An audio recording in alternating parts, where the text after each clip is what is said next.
Number one, there is no phrase that is more momentum killing, more adrenaline quelching, more immersion breaking than roll for initiative. I hate hearing it. I hate saying it. It's absolutely something that we should be house ruling out. Look at the narrative. Who began the hostilities? That person goes first, and then you go clockwise around the table.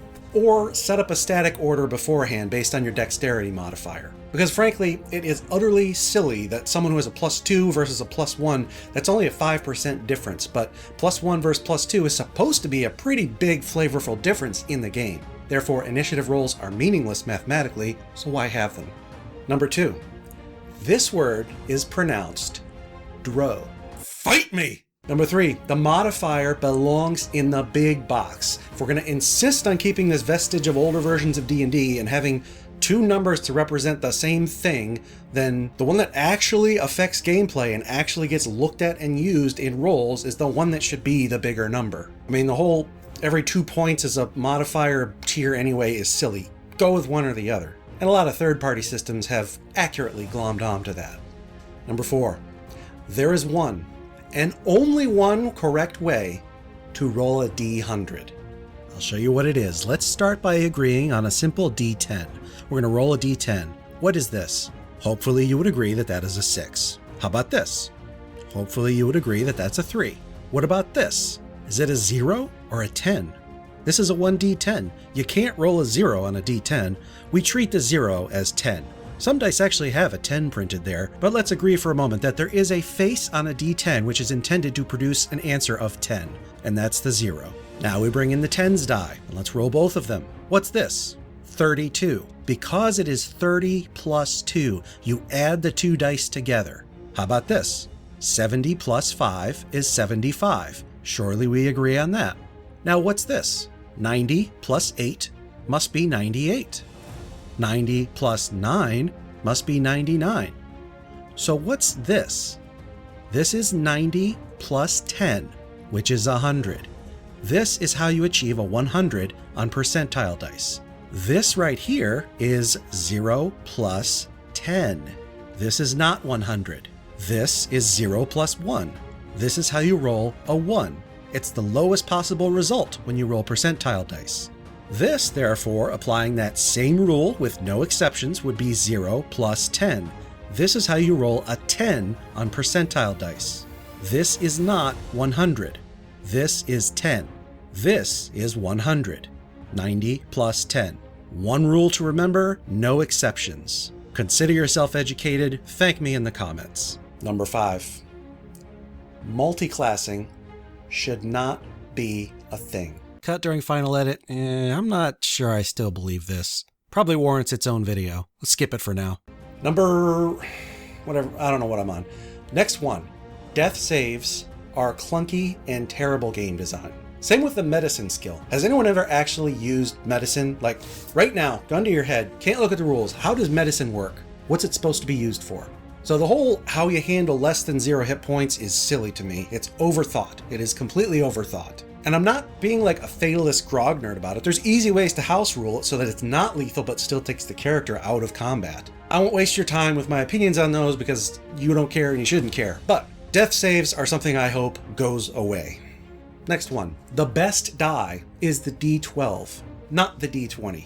The 12 is the least used die in all of D&D, but it's the coolest shaped, and as I've gone into before on this channel, I'm a subscriber of Dawsonalism. Having a number from 1 to 12 models a lot of things in nature really well. Much better than the base 10 system. So we should be using the D12 a lot more. All right, here's a good one. I shouldn't do this. Paid DMing should not be a thing. But I don't say that for the reason you think I might. I actually think it's the opposite. The DM gets to have the most fun, in my opinion. Should be paying the players, if anything. Next one. Recessed tables for gaming are a terrible idea. I guess you could have a little attachment to put your character sheet on, a hard surface to write on. You could use a clipboard, I suppose, but there's very little room for your elbows. And when you're looking down at the terrain and not through it, it's hard to tell what's going on. Recessed tables are a gimmick. Not for me. Give me a standard 4x8 massive slab to play on. That's what I'm talking about. No frills. Old school.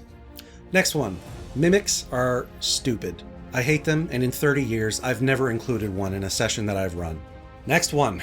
But my character would do it is a totally valid thing to say. If you're playing a chaotic character and they would do something silly or ridiculous, or even in a player versus player antagonistic way, hey, let it play out. You as the DM now have an opportunity to mess with them royally, maybe even end up in a player kill. The murder hobo is going to draw the attention of the city guard, and they're going to be taken down quickly. If it's a player-on-player action kind of thing, well, if it's supported by the roleplay, then should be good to go. At least at my tables, we're not role-playing ourselves. We're role-playing other characters, fictional characters. It's not supposed to be aspirational. It's supposed to be explorative. That brings me to my next one. Alignment as a mechanic is excellent.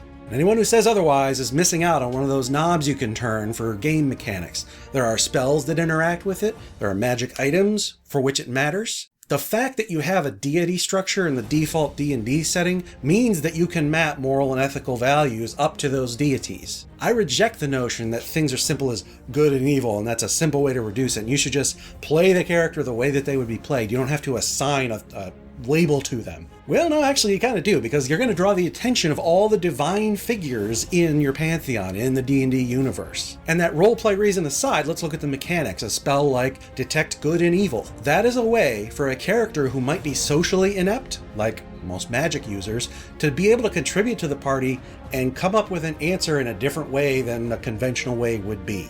It's an entire avenue of capability that you're getting rid of if you ditch alignment. Alignment is good. Alignment is fun. Alignment provides a framework for you as you roleplay the character at the table. And scene. So obviously I don't consider myself to actually be an authority on any of this. These are just my silly opinions. So feel free to leave a comment telling me how wrong I am about a certain point, and let's have a little fun with it. I'm Wylock. Make things and play games.